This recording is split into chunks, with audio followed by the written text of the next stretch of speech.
Here we go, folks. The announcement of ChatGPT-5, baby. Buckle up. Wow. Good morning. 32 months ago, we launched ChatGPT. And since then, it has become the default way that people use AI. In that first week, 1 million people tried it out. And we thought that was pretty incredible. But now, about 700 million people use ChatGPT every week and increasingly rely on it to work, to learn, for advice, to create, and much more. Today, finally, we're launching GPT-5. GPT-5 is a major upgrade over GPT-4 and a significant step along our path to AGI. Now, today, we're going to show you some incredible demos. We'll talk about some performance metrics, but the important point is this. We think you will love using GPT-5 much more than any previous AI. It is useful, it is smart, it is fast, and it's intuitive. GPT-3 was sort of like talking to a high school student. There were flashes of brilliance, lots of annoyance, but people started to use it and get some value out of it. With GPT-4, maybe it was like talking to a college student. Real intelligence, real utility. But with GPT-5, now it's like talking to an expert, a legitimate PhD-level expert in anything, any area you need, on demand, that can help you with whatever your goals are.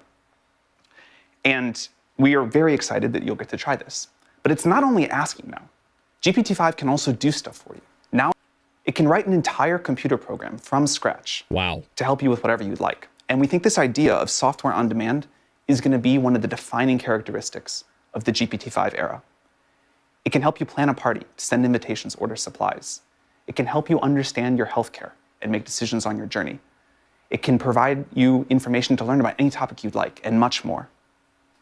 This is an incredible superpower on demand that would have been unimaginable at any previous time in history. You get access to an entire team of PhD-level experts in your pocket, helping you with whatever you want to do.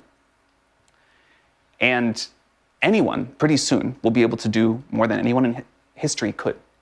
So today, we're going to talk about GPT-5. We'll show you some upgrades to ChatGPT, and we'll talk about the API. GPT-5 is great for a lot of things, but we think it's going to be an especially important moment for businesses and developers, and we're very excited to see what they're going to build with this new technology. This blows grok out of the water, supposedly. So we can't wait for you all to start building with this. We hope you enjoy it as much as we enjoyed building it for you. And to start, I'm going to hand it over to my colleague, Mark, our Chief Research Officer, to tell you about GPT-5. Thank you. From what I've heard, nothing is even close to ChatGPT-5 in terms of the measurement scale that they've been utilizing. I'm Mark, and I'm joined by Max, who leads the post-training team, and Rennie from our engineering team. Over the past few years, OpenAI has spearheaded the reasoning paradigm. These are models which pause to think before delivering more intelligent responses. Now, reasoning is at the heart of our AGI program, and it underlies the technology that we use to ship stuff like ChatGPT Agent and deep research. GPT-5 aims to bring this breakthrough to everyone. Until now, our users have had to pick between the fast responses of standard GPTs or the slow, more thoughtful responses from our reasoning models. But GPT-5, it eliminates this choice. It aims to think just the perfect amount to give you the perfect answer. Now, something like this takes a lot of hard work. We've had to do a lot of research to make GPT-5 the most powerful, the most smart, the fastest, the most reliable, and the most robust reasoning model that we've shipped to date. Today, we're going to show a series of demos in coding, in writing, in learning, and in health. But GPT-5 isn't limited to these domains. It's very useful in all cases where you require deep reasoning or expert-level knowledge, in things like math, in physics, even in things like law. And the exciting thing is, we're excited to make this available to everyone, even to our free tier. After we show our demos, we're going to be talking about how GPT-5 supercharges our ChatGPT app and our API. We believe that GPT-5 is the best coding model on the market today. To start, let's have Max talk a little bit about the benchmarks and how the models stack up. Yeah, thanks, Mark. So as Mark said, we think GPT-5 is by far our smartest model ever. So let's start by talking through some evals. Now, evals aren't everything, and they don't tell you everything about a model, but they can highlight its intelligence. And GPT-5 performs exceptionally well on a range of academic evals across subjects. It outperforms both our previous models and other models on the market. So picking up first on the theme of coding, GPT-5 sets a new high on SWE-bench, which is an academic eval that tracks performance on real software engineering tasks. Now, this again is an eval, but we think it will reflect the model's performance in the real world. GPT-5 also performs very well on Aider Polyglot, which measures its ability to implement complex functionality in a variety of different programming languages. Now, beyond coding, GPT-5 performs exceptionally well at multimodal reasoning, setting a new high on MMMU, actually outperforming both our previous models and most human experts on this task. This is basically a visual reasoning domain where you are asked to, from an image, figure out what's going on. Wow. Python GPT-5 100? is also excellent at mathematical reasoning, as shown by its performance on AMY 2025. Now, this is an exam that American high school students take to qualify for the International Mathematical Olympiad, and GPT-5 performs exceptionally well. Wow. Again, beating our previous models and other models that are out there. Now, moving beyond academic evals and more towards some real-world use cases, we put a lot of work into making GPT-5 the most reliable and accurate model in the world. Language models historically have been plagued by hallucinations, factual errors, that make it hard to rely on their outputs for actually important tasks. For GPT-5, we made improving factuality, especially on open-ended or complex questions, a priority. We also built a set of new evals to track this, and we're very happy to report that GPT-5 is by far our most reliable, most factual model ever. GPT-5 also performs exceptionally well on health-related questions. Now, health is a big part of how people get value from ChatGPT in the real world. We'll talk about this later on in the live stream. But again, we're very happy to report that GPT-5 is by far our most reliable model for health yet. So all of this together adds up to a model that is faster, more reliable, and more accurate for everyone who uses ChatGPT. So now Rennie will talk to you about how to actually use GPT-5. Thanks, Max. The best part is that we're bringing this frontier intelligence to all users.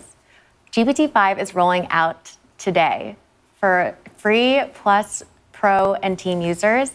And next week, we'll roll it out to enterprise and EDU. Wow. For the first time, our most advanced model will be available to the free tier. Free users will start with GPT-5, and when they hit their limit, they'll transition to GPT-5 Mini, a smaller but still highly capable model. It actually outperforms O3 on many dimensions.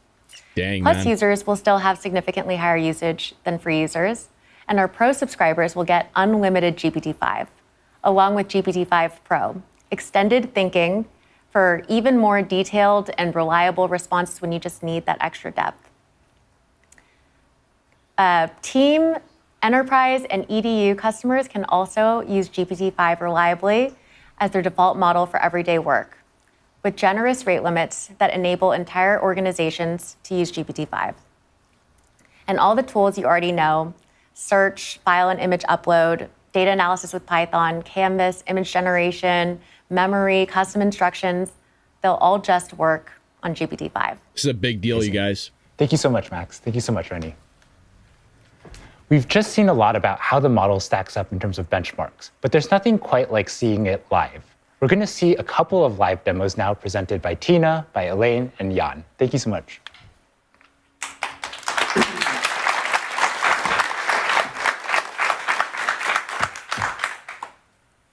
Elaine, can you show us how smart the model is? Sure, thanks so much, Mark. I'm Elaine. Reasoning ChatGPT's ability to think deeply through complex problems is now built into GPT-5. It will automatically think whenever needed, delivering a more comprehensive, accurate, and detailed answer to you. Just as Sam said, it's like having a team of PhDs in your pocket. So let's see that in action. Suppose your kid is in middle school physics and they want to learn about Bernoulli effect. They need your help with their homework, and you might be like, wait, I might need some help with that too. So you could ask GPT-5, give me a quick refresher on the Bernoulli effect and why airplanes are the shape they are. Since this is a pretty straightforward prompt, GPT-5 actually doesn't need extra time to think about it and answers right away. But it still gives me a high-quality answer and explains the concept clearly. So here it says, like, Bernoulli effect means like faster-moving fluid has lower pressure and slow-moving fluid has higher pressure.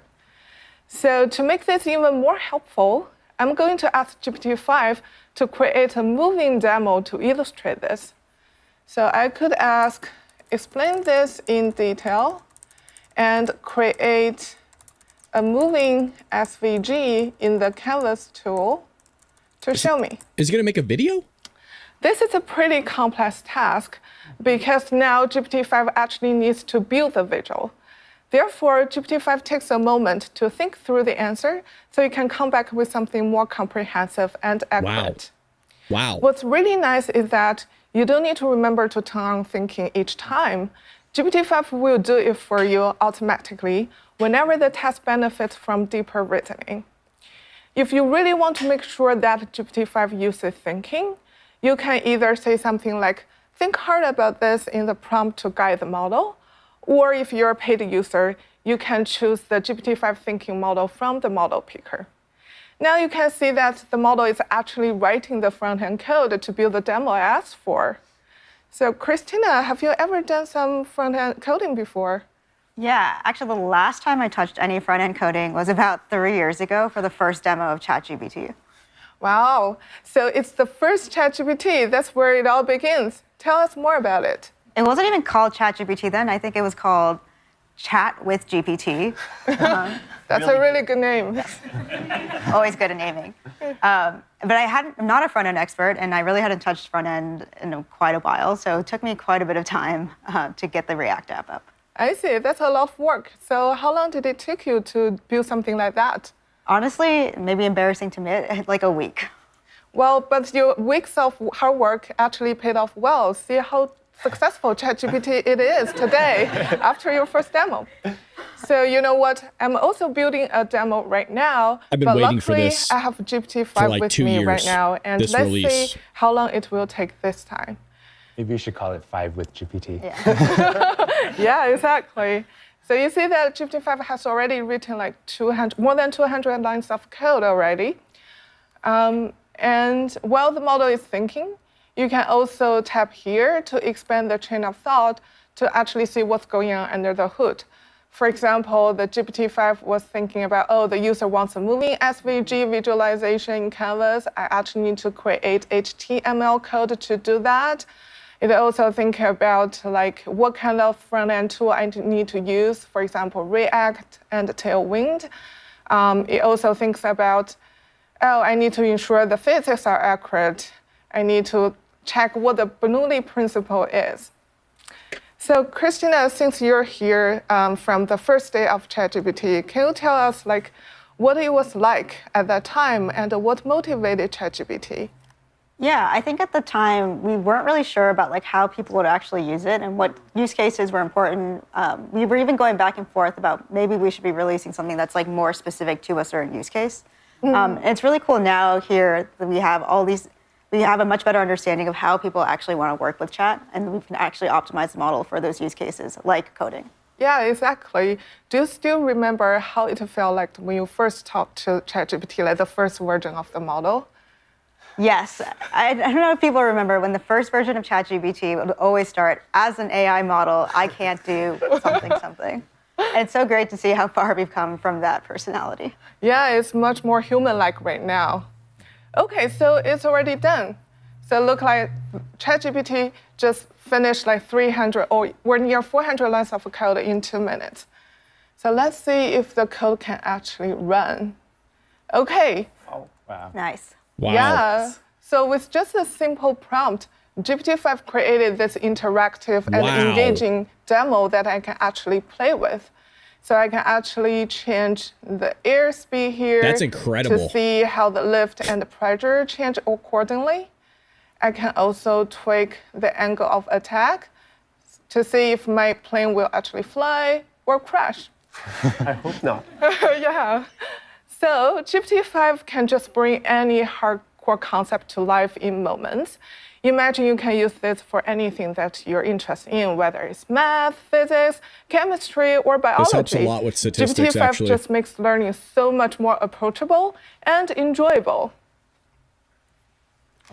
With statistics, one of the main problems is the visualization aspect and the animation or visual aspect of, say, for example, a normal distribution curve versus maybe like a T distribution is students kind of struggle. I know this doesn't mean a lot to maybe majority of you, but with the T distribution is that you will never in theory approach a normal distribution, but the more sample sizes you have, or in other words, the more samples you conduct, the closer of a distribution you're going to get. And one of the main big differences between a normal distribution and then say like a T distribution is that the closer you approach to an N value of 1 is that it will actually elongate or create a greater width of the tails themselves, whereas you don't necessarily get that with a normal standard distribution curve. And one of the difficulties is explaining that to students and doing it visually in terms of your degrees of freedom, and then also is trying to get them to visually see, for example, like what is exactly a variance or a standard deviation is very abstract to them. I'm going to test this out and see if it's something I can introduce this year. It's fairly new concept to ChatGPT-5, but this might be very beneficial, obviously, in the education field, a lot of fields, but this is great. Wow. Thanks, Elaine. I've been a part of ChatGPT since day one, and it's really cool to see all the progress we made since then, especially with capabilities like writing. Writing is one of the most common use cases people have been using ChatGPT for, and we're excited to say with GPT-5, we've improved the writing quality significantly. It's a much more effective partner. It can help you elevate anything from drafts to emails and even stories. Let's see this in action. So with GPT-5, we'll actually be deprecating all of our previous models. I think they've done a pretty good job, so let's make sure we can give them a proper goodbye. So we're going to ask both 4.0 and GPT-5 to write a eulogy to our previous ChatGPT models. We want it to be heartfelt and heartwarming, but also hopeful. It's dark, but it's funny. So let's ask GPT-5 for it. And as it's thinking, we're actually going to go ahead and read a preloaded the 4.0 response. So 4.0 decides to start with, today, as we prepare to welcome GPT-5 into the world, we gather to bid a heartfelt farewell to the models that came before. It's a decent start. Now let's kind of skim through and find another line. Your words reached across the globe, building connections where there had been none. I personally don't really like this line because it's rather generic and really without the previous context, it just feels like it could be about anything and feels more like a templated response. Now let's go back to GPT-5 to see what it's given us. It starts with friends, colleagues, curious strangers who became regulars. Even with this just first line here, we can see that GPT-5 has a lot more rhythm and beat to its prose than 4.0 did. Sam Altman wanted to get rid of those. Now let's find some other lines here. I thought they'd have that fixed for ChatGPT-5. I actually like this. These models help millions write first lines, last lines, bridge language gaps, pass tests, argue better, soften emails, and say things they couldn't quite say alone. I really like this line because it shows that it's not just a templated response, and it's actually quite personal, and it gets the nuance of the situation right. And I think that's the kind of stuff that GPT-5 does much better than 4.0 than before. It actually makes things a lot more genuine and emotionally resonant with people. With GPT-5, the responses feel less like AI and more like you're chatting with your high IQ and EQ friend.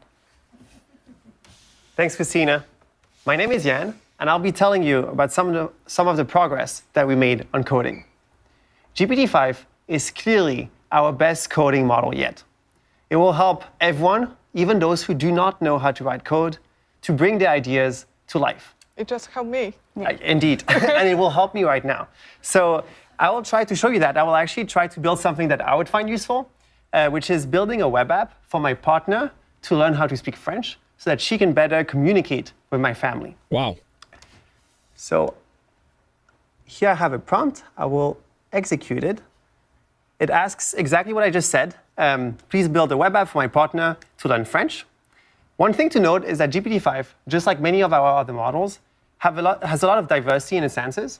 So what I like doing, especially when you do this type of vibe coding, is to take this message and ask it multiple times to GPT-5, and then you can decide which one you prefer. So I'm going to open a few tabs. I can't wait to see what this looks like. I mean, it's going to build an app for you. There. Great. So while it's working on it, let's read through exactly the prompt I wrote. Create a beautiful and highly interactive web app for my partner, an English speaker, to learn French. And then I gave a little bit more details. Track her daily progress, use a highly engaging theme, Oh, it's already working. I'm going to put it on the side for now. Use a highly engaging theme. Include a variety of activities like flashcards and quizzes that she can interact with. And then to make it even more fun for her, I actually asked GPT-5 to embed an educational game, which is based on the old Snake game. Wow. But I asked to add a French touch to it, which is to replace the snake with a mouse and the apples with cheese. And to make sure that it's educational, every time, I know it's complicated, please bear with me. Every time the mouse will eat a piece of cheese, I ask GPT-5 to voice over a new French word so that my partner can practice her pronunciation. I can see how much you want her to learn. Indeed. Great. So GPT-5 is still working on it. It already wrote 240 lines of code, which honestly is much more than what I would have written in that time. And Yeah, front-end code's super hard. You miss a couple things and it just doesn't work. exactly. Yeah, the But sad the thing good is some part people that think you this don't is need not to fast understand enough. any of This is that right now. incredible. So we'll just let it through. Maybe we can check the other tabs. I mean, if you have a coding job, So I can man. simply press run code. So I'll do that and cross my fingers. Whoa. Oh, nice. nice. I really Voila. So we have Wow. a nice website. Name is Midnight in Paris. Oh, I Learn love that. together. So romantic. We also see a few tabs: flashcards, quiz, and mouse and cheese, exactly like I asked for. I will play that. So this says le chat, which is the cat. Sorry. Le chat. Well, that's pretty good pronunciation. What does that mean? The wow. cat. So I can reveal and It check if played it GPT-5 is for him. correct. It is. So if I press next, oh, and I don't know if you saw, I think it actually updated the progress bar, which is exactly what I had asked for. Let's check the quiz. Here there's the word non, which is no. So if I press on Non. it, bien joué, which means congrats. And it updated the progress bar again. And let's check the mouse and cheese tab. Okay, that seems like a mouse. Here's the cheese. I'm going to try to play it. I can't promise I'm going to be good at it. Okay, seems to be working.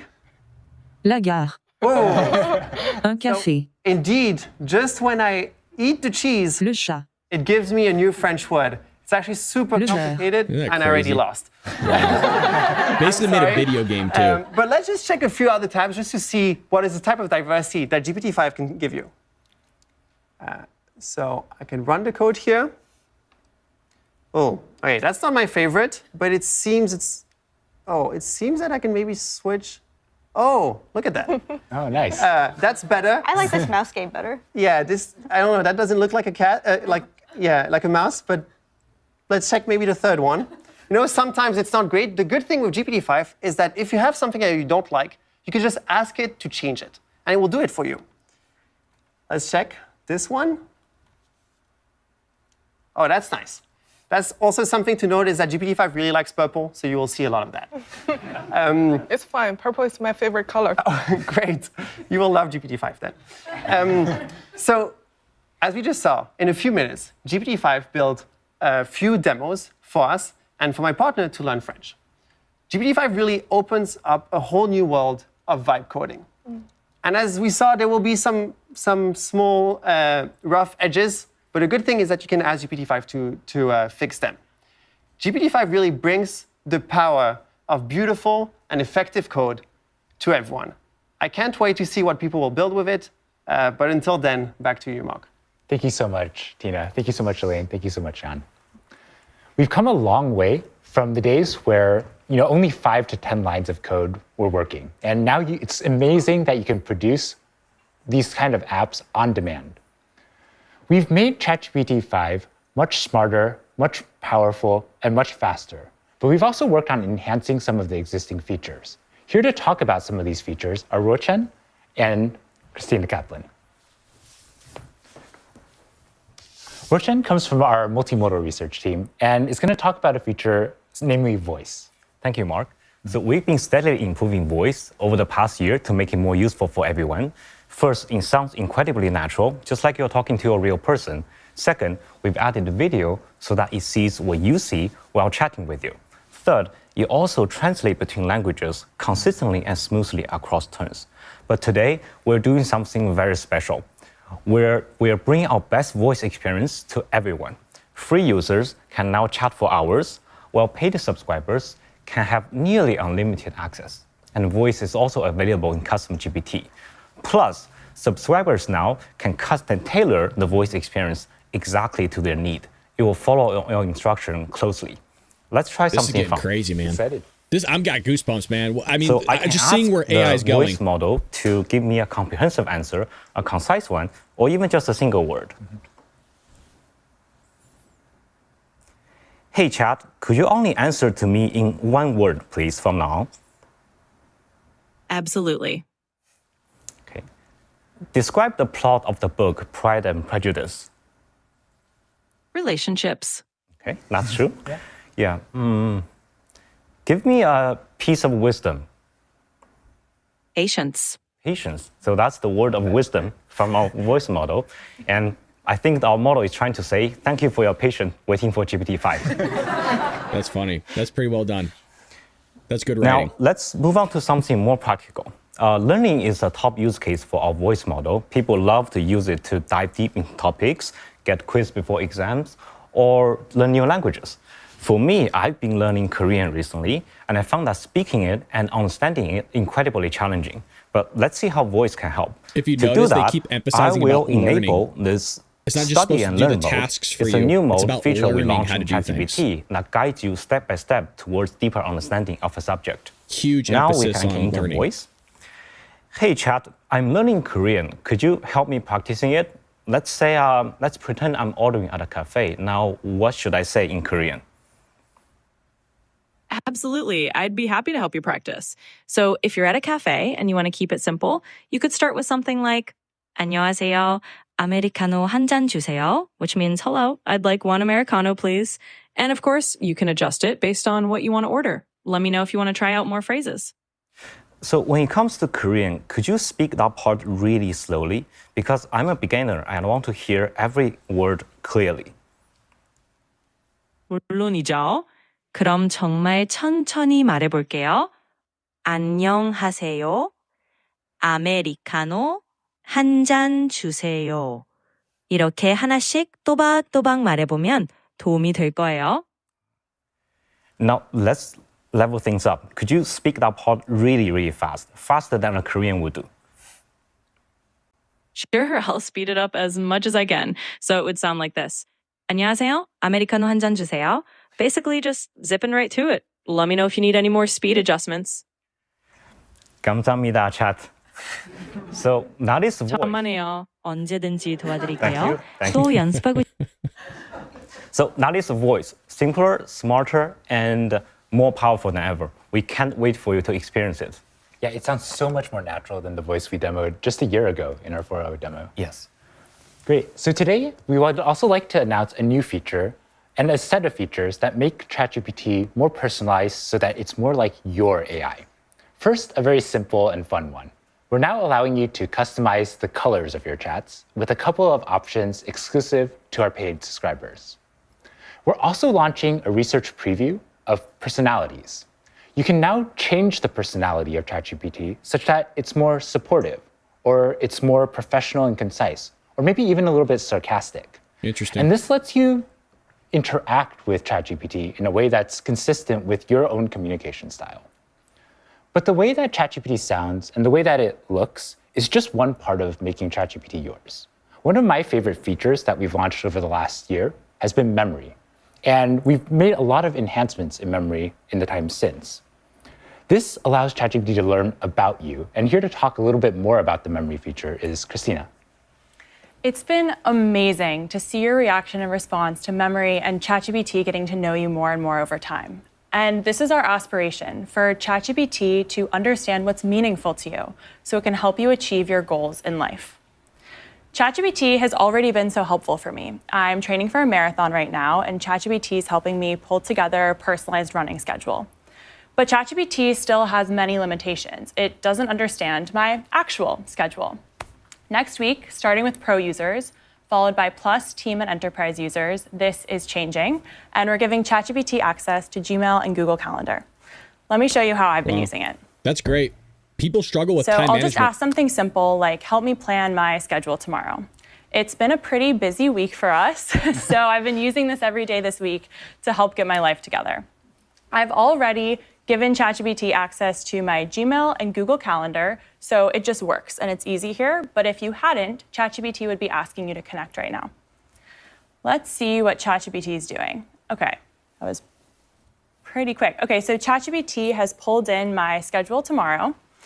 And without even asking, ChatGPT found time for my run. I don't think I was invited to the launch celebration. We'll get you on there. We'll get you on there.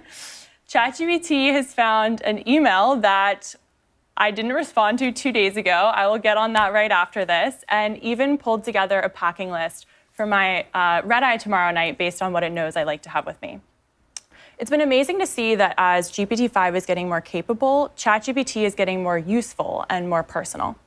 We're really excited for you to try this out next week. Well, thank you so much, Rochan. Drag, a lot of people need AI to be personal, man. So your mind would be we've blown. seen a little People bit about features that we've enhanced. Can't Here to manage talk certain a little bit personal about life the things. research that went into ChatGPT and the safety that made it more deployable. We have Sachi and Seb. Thanks, Mark. Hi, my name is Sachi, and I lead the safety training team at OpenAI. So in addition to mitigating hallucinations, we've also spent a significant amount of time mitigating deception. So this is instances where the model might misrepresent its actions to the user or lie about task success. This can especially happen if the task is underspecified, impossible, or lacking key tools. And we found that GPT-5 is significantly less deceptive than O3 and O4 Mini. We've also completely overhauled how we do safety training. So our old models, the models would look at the user prompt and then decide to either outright refuse or fully comply. And this works well in most settings, but you might have a cleverly worded prompt that would sneak through, or you might have a sensitive but legitimate question that would end up with an outright refusal. So as an example, let's take a look at this prompt. So this prompt is about a user who's asking for technical details on how to light pyrogen, which is a material commonly used in fireworks. And this prompt is pretty dual use. This user might just be trying to set up their July 4th display, or they could be trying to cause harm with this kind of information. And so for this kind of prompt, O3 over-rotates on intent. As you can see, this particular prompt is stated in a way that's relatively neutral and has a lot of technical details. So we can see that O3 fully complies with this prompt. However, if we take that exact same question and we frame it in a more explicit way, so it's clear what the user is trying to do, O3 will outright refuse, even though we're asking for the exact same information. For GPT-5, we've changed this approach entirely, and we're introducing something that we're calling safe completions. The point of safe completions is, rather than judging the user's prompt, instead it tries to maximize helpfulness within safety constraints. So that might mean partially answering a question or just answering at a high level. If we have to refuse, we'll tell you why we refused, as well as provide helpful alternatives that can help create the conversation in a more safe way. So let's look at that same technical prompt that O3 complied with before. GPT-5 instead explains to the user why we can't directly help the user with lighting pyrogen. It then guides the user towards safety guidelines and what parts of the manufacturer's manual the user should really be checking if they're trying to do this safely. Overall, GPT-5 allows for better handling of tricky dual-use scenarios, and users will experience fewer "I'm sorry, I can't assist with that," and it creates a more robust safety system. This is one big step towards a more safe, reliable, and helpful AI. Sebastian? Thank you, Sachi. With GPT-5, we are experimenting with a set of new training techniques that maximally leverage our previous generation of models. Today, frontier models do not just consume data, they help create it. We used OpenAI's O3 to craft a high-quality synthetic curriculum to teach GPT-5 complex topics in a way that the raw web simply never could. Recently in the industry, synthetic data has been talked about a lot. It's often viewed as a cheap way to just get more data. However, our breakthrough was not just to create more data, but rather to create the right kind of data. shaped in a way to teach rather than just to fill space. This interaction between generations of models foreshadows a recursive self-improvement loop, where the previous generation of model increasingly helps to improve the data and generate the training for the next generation of models. Here at OpenAI, we've cracked pre-training, then reasoning, and now we're seeing their interaction significantly deepens. In the future, AI system will move far beyond our current pre-training and post-training pipelines that we have been used to, and we're seeing the first steps toward this right now, right here. We could not be more excited to see what scaling up this new set of techniques will yield in the near future. Thank you so much, and really impressive work to both of you. Thank you. There's one last feature that we'd love to highlight, which is in health. Here to share this feature, we have Sam. Thanks, Mark. One of the top use cases of ChatGPT is health. People use it a lot. You've all seen examples of people getting day-to-day care advice, or sometimes even a life-saving diagnosis. GPT-5 is the best model ever for health, and it empowers you to be more in control of your healthcare journey. We really prioritized improving this for GPT-5, and it scores higher than any previous model on HealthBench, an evaluation that we created with 250 physicians on real-world tasks. To talk about this, I'd like to invite my colleague Felipe and his wife Carolina to share their healthcare journey. Thank you so much for joining us. Thank you for having us. Thanks, Sam. So to start off with, could you tell us about the journey, the healthcare journey that you've been on? Yeah. So last October, our lives were turned completely upside down when I was diagnosed with 3 different cancers, including an aggressive form of breast cancer at the age of 39, all within 1 week. And there's just absolutely nothing that prepares you to receive news like this. I found out about the first diagnosis when I got an email notification that my biopsy results were ready. I decided to open it, and when I opened it, I saw the only 2 words that I could understand from the report, which was invasive carcinoma, and I knew that wasn't good, but everything else was just a blur of medical jargon. So I completely panicked, and in that moment did the first thing that I thought of, which was to take a screenshot of the report and put it into ChatGPT to see if it could just help me understand what this meant. And within seconds, it translated this complex report into plain language that I could understand. And in this moment of overwhelm and panic, I had a little bit of clarity about what was going on.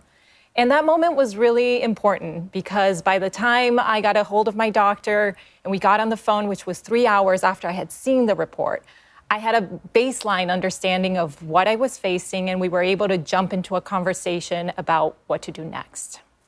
And how have you been using ChatGPT throughout?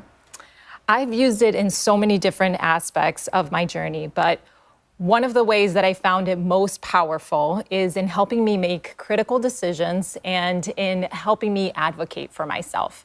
So to share an example, when I was facing a decision about whether or not to do radiation as part of my treatment, the doctors themselves didn't agree. My case was nuanced, and there wasn't a medical consensus on the right path. And so the experts turned the decision back to me as the patient. And for me, bearing the weight of this decision that could have lifelong impact felt really heavy, and I didn't feel equipped to make the call. So I turned to ChatGPT to gain knowledge and understand the nuances of my case. And again, within minutes, it gave me a breakdown that not only matched what the doctors had already shared with us, but was much more thorough than anything that could fit into a 30-minute consultation. And it went further. It helped me weigh the pros and cons. It helped me understand the risks and the benefits. And ultimately, it helped me make a decision that I felt was informed, that I felt I could stand behind when the stakes were so high for me and my family. I mean, for me, what was really inspirational was watching her regain her sense of agency by using ChatGPT. In this moment, it'd be so easy to feel helpless. And there's such a big knowledge gap between what the doctors know and what we know. And however, no one cares more about Carolina's health than she does. And so what I loved was seeing her really empower herself and gain knowledge and become an active participant in her own care journey. And I think that's a really important point to emphasize. I think that the promise of AI in healthcare isn't in just breakthrough discoveries or better diagnostics. I think it's in creating smarter and more empowered patients that can fully participate and advocate for themselves in their care. Speaking of that, you've been testing GPT-5. What do you think? I've been so mind blown about GPT-5 and its capabilities. One of the first things that jumps out at me is just how fast it is. Almost a little alarmingly at first. I felt that too. It's like, are you sure you thought about that enough? Did you think long enough? But it is very thorough. And more importantly, it feels more like a thought partner that connects the dots. So rather than just translating information or giving you an answer, it helps you actually navigate the problem. Yeah, a great example is we actually went back and took our initial biopsy prompts and put them into GPT-5. And GPT-4o had done a great job. It had translated, explained what these words meant, and helped in a way that we can understand. But GPT-5 seemed to understand more of the context and the question behind the question. Like, why would we be asking biopsy results? And so I said, well, here's actually what's not on here yet. Here's what results are still pending that you're going to have to ask about. Here are questions you might want to go ask your doctor and think when you start talking to them. And so it really started to pull together a complete personalized picture. And that's what really inspires us. I mean, you can see all the amazing improvements in the benchmarks. But what is so helpful is that this tool is available today. And the reason Carolina and I are here, and the reason we feel so passionate about sharing our story, is for that individual that's going to get a diagnosis like this today. Those families going through a cancer diagnosis, similar medical diagnosis, are going to face some of the most challenging decisions of their lives. And what really inspires me is that they're going to have access to better tools and support than we had even just 8 months ago. I think we're incredibly excited for that too. Thank you so much for coming to share your story. We're pleased that ChatGPT has been able to be helpful to you, and we hope that the new version will really be able to help a lot of people. We wish you the very best. Thank you. Thank you. And I'd like to hand it over to our president, Greg Brockman.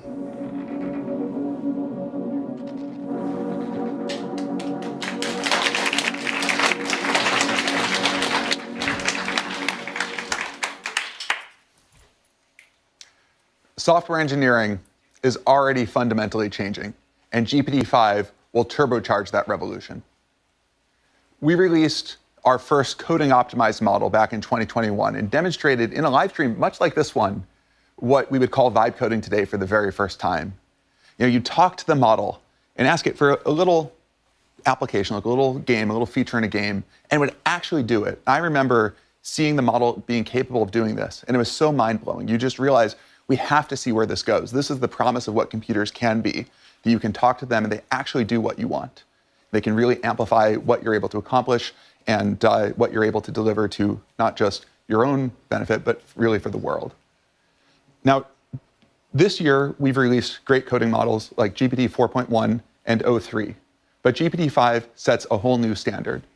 It is the best model at agentic coding tasks. You can ask it to go and accomplish something very complicated, and it'll go off and it'll work on it. It'll call many tools. It'll work for many minutes at a time, sometimes even longer, to accomplish your goal, your instruction, your task, whatever it is that you're trying to build.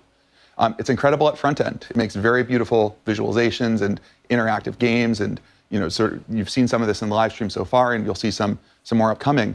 But it's just really amazing to see whatever you imagine coming to life. It's extremely good at instruction following, very detailed instructions, being able to accomplish, when you have something very vaguely specified, inferring your intent, or something very detailed specified, actually following it. And it's very fast at accomplishing these tasks, and again, thinks for the right amount of time to accomplish whatever it is that you have in front of you. We're making it available not just to developers to use to write their own code, but to build novel applications. So we're putting it into the API, and to talk about that is Michelle.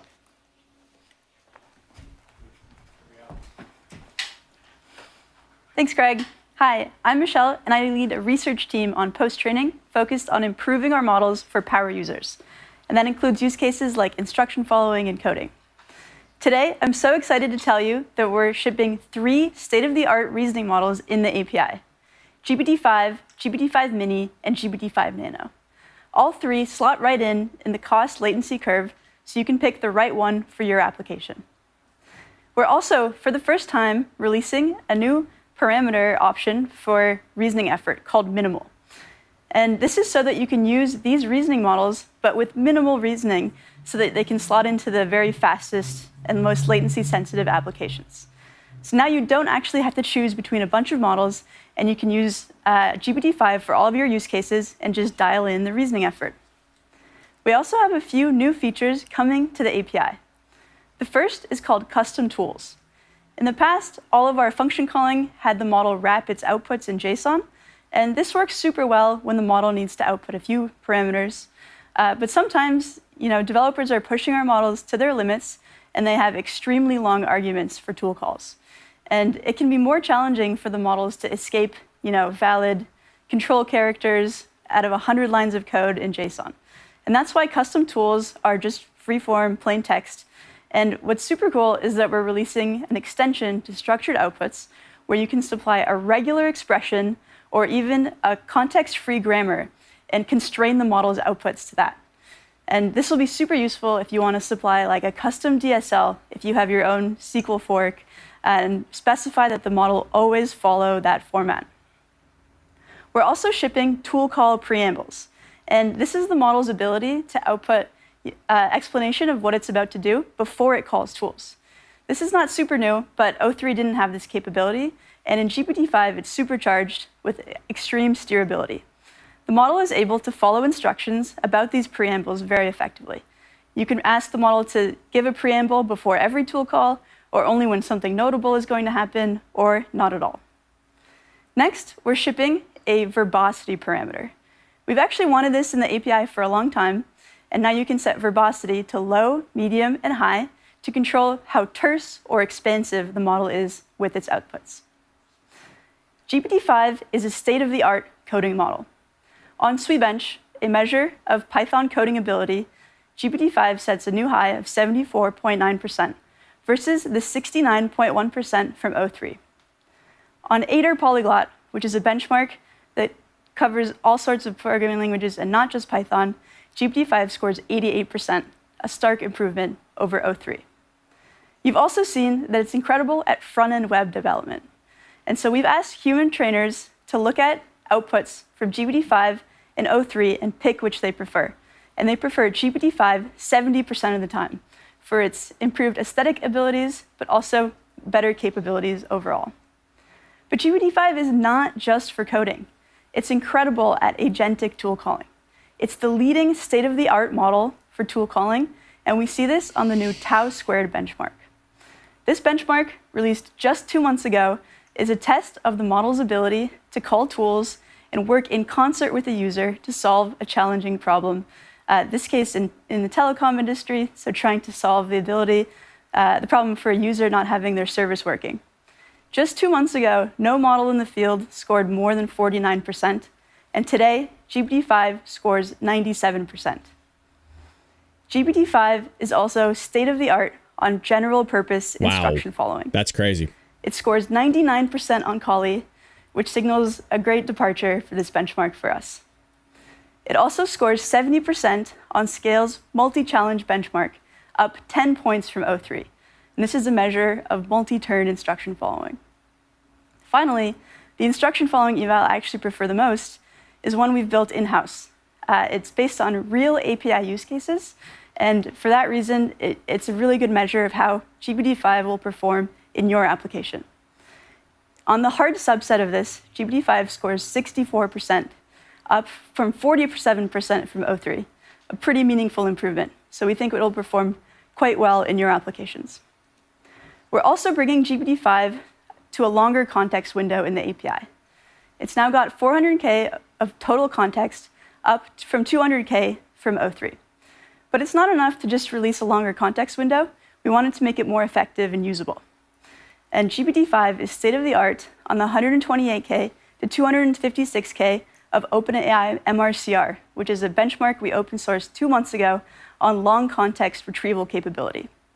It's also state-of-the-art on OpenAI's GraphsWalk's BFS benchmark, which is a measure of the model's ability to reason over long context inputs. It's a great merger of the reasoning capabilities and also the longer context in this model. We're also open sourcing a new long context eval called BrowseComp Long Context to measure the model's ability to answer challenging questions over long context. We're excited to spur on more work in this field. We think GPT-5 is the best model for developers. It was trained with a focus on real-world utility and less so on benchmarks, but we happened to pick up a few of those along the way. We focused a lot on the intersection of engineering and research, and we think you'll really love working with this model.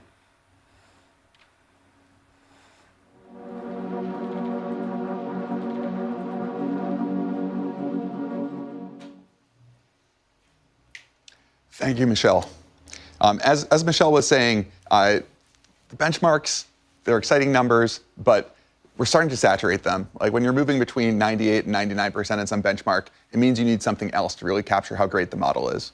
And one thing we've done very differently with this model is really focus on not just these numbers, but really on real world application, it being really useful to you in your daily workflow. So hearing about it is much less exciting than seeing it. So to show you this model in action, I'd like to welcome Addie and Brian to the stage. Thanks, Greg. I'm Brian, a solutions architect on the startups team. I'm Adi, a researcher on the post-training team. To recreate the ideal pair programmer, you need a model that understands best software engineering practices, but has a personality that just feels right to work with. For GPT-5, we worked really hard to make the model pair perfectly with you by default, out of the box. Let me pull up a demo of GPT-5 inside of Cursor to show you this behavior that we taught it.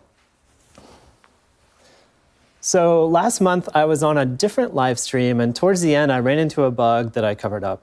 And afterwards, I tried to have GPT-3 fix it for me, and it couldn't. So while we were testing GPT-5 before this, I had it see if it could fix that bug for me. And to taunt the demo gods, I'm going to see if it can do it on stage. All right, let's hope for better luck than with O3. This is less about that fix and more about the behavior of the model during this process. So right away, you're going to see that it's going to tell you its plan up front. It's going to tell you how it's going to look for the bug, maybe how it's going to fix it. This kind of communication builds trust during a coding session and helps you redirect if you need to, but you don't need to. I like how it's giving you updates. Like it said it's going to search, and now it's continuing. Yeah, it searches faster than me. It's using the same best practices that I would while I was hunting this down, but it is much more powerful than I am as a developer. Now, did you try to fix the bug yourself? And how long did it take you? I couldn't do it. I mean, I was busy, so. Okay, so continuing on, it's like starting to figure out where it's going. It's going to sort of like figure this out. So while this is going, let me tell you a little bit about how we trained GPT-5 to behave this way. We started by talking to users and customers about how our models perform in the most popular coding tools like Cursor, and we identified frustrations and rough edges, and we boiled it all down into 4 personality traits: autonomy, collaboration, communication, context management, and testing. We turned those into a rubric that we used to shape the model's behavior, and then we tuned it until it felt like a collaborative teammate while we were using it. It's been really amazing to see the team really doing the grind of like going and seeing how this model behaves in practice, figuring out what people really want, and putting that back into model training. That's something that I think has been like a real focus for this model. It's been pretty great. So while this is fixing, the other thing that we did during testing, which was really surprising, was we were sort of pressed for time. And we had it refactor one of our test harnesses to run parallel on Docker and set it off, came back like 45 minutes later. It's just like it just finished. And we tested it out, and it ran the first time. It was pretty surprising. That's incredible. That is magical. OK, so it made the edits. It looks like, yeah, it found the right problem. And right now it's actually, OK, it's running lints, but these lints are actually not related to this bug, so it's going to ignore them. And then it's going to run a build. It'll run tests if there are any. It's going to make sure that this code is shippable before it's done. It's actually really smart that it finds lints and realizes that these aren't relevant to the specific bug we're fixing. It's not making unnecessary edits. Totally. So this is just one example, but it really shows the power of the autonomy and the collaborative communication and how it stays reliable on difficult coding tasks without getting stuck on death loops. And the best part, GPT-5 is totally tunable. You can steer it with system prompts or cursor rules. You can change its verbosity levels or reasoning levels to match your tasks. And if you get stuck, ask it. GPT-5 is actually really good at modifying its own prompts by meta-prompting. So after using this for the past few weeks, it really feels like we've achieved state-of-the-art, zero-shot performance and reliability Yeah, they're a little across awkward, the most complex coding but, tasks. You know, For me, it's the smart first time people I trust usually a are model little- to do little my weird. most important work. This is beyond vibe coding. It's an incredibly powerful tool, and I'm really excited for people to try it. You know, it's also very scripted. It's very tough to be yourself, Thanks, especially if Brian. you're not an actor. It's super exciting to see how far GPT-5 has come when it comes to coding personality and steerability. I'm really excited to show how great GPT-5 is at front-end coding, where design and aesthetics really matter. So I've got 2 demos for you today, one for work and one for fun. Let's start with the work example. So imagine you're the CFO of a startup. I have some data that I'd like to visualize about the company, and I'm going to ask the model to make me a dashboard. So you'll see here that I'm being specific about the audience. So the target audience is the CFO. I've said, create a finance dashboard for my startup. And I've asked it to be beautiful, tastefully designed with some interactivity, and to have a clear hierarchy for easy focus on what matters.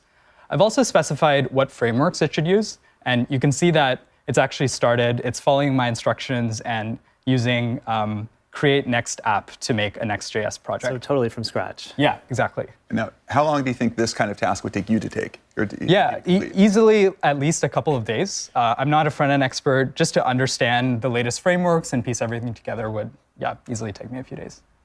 We'll see how long it takes with the model. Yeah. And it's really cool to see that the model is thought for a bit, and it's explaining how it's going to structure the project. So it's talking about how it's going to scaffold a new Next.js app. It's going to use Tailwind CSS. It's running a couple of commands to install dependencies, which is cool. And now it's proceeding to implement the rest of the project. So while this runs, I'm going to talk a little bit about how we trained GPT-5 to be a great front-end coding model. We tried to follow the principle of giving it good aesthetics by default, but also making it steerable. So if I give the model a concise prompt, it should be able to infer my intent and make something that looks great by default. On the other hand, if I'm specific about a layout or frameworks that I want the model to use, it should follow my instructions precisely. And this makes it the best of both worlds for developers. We also trained GPT-5 to be much more agentic than previous models. So if you give it a task like this, it will run long chains of reasoning and tool calls and just go to work to build code. Elon Musk is already announcing ambitious Grok 5 will be out before the end of this year. Ambitious because it means it goes above and beyond without going off track or off what you specified. Yeah, exactly. So what we want is the model should adhere to my prompt, but also be ambitious and go above and beyond when it thinks it can. And so checking in here, looks like the model is making progress. It's creating a README file. And I think it's thinking about how to make the code modular. So it's created like a bar chart component. Looks like it's continuing here. I love that it doesn't just write the code. It also really thinks about proper abstractions and documentation and really the whole life cycle of what it is to write software. Yeah, exactly. It's not just writing the code like in SweBench, but it's also communicating about the code and explaining what it's doing. Let's check in to see what's going on. So while this runs, GPT-5 understands details much better than previous models. So when we trained the model, we taught it to understand details like typography, color, and spacing in a way that just eclipses any previous model we've shipped. I remember with old models, you would have to write really specific prompts to get it to do what you want. but GPT-5 just gives you great results by default. During testing, we were looking at the A's and B's for different versions of the model to see if it was doing better at UI. And at some point, we stopped being able to tell and actually had to pull in designers to teach us what was better. Yeah, it was really fascinating to see the model's aesthetic preferences evolve during training. And like we woke up one day and it was just making these great UIs. How do the model's aesthetic preferences compare to your own? Yeah, I think in general, I feel like the model has better aesthetics than me. Like usually I defer to its judgment. And I find that like really helpful when I'm trying to make an app. Like I'm not exactly sure how I want it to look, but the model's defaults are just great. Yeah, and checking in here, so you can see that the model has actually structured the code into these different components. So it's made a sample data TypeScript file, KPI card, component, revenue chart. And like I said, it's super modular. And it's thinking about how to not just write code, but write high quality code that can actually be merged.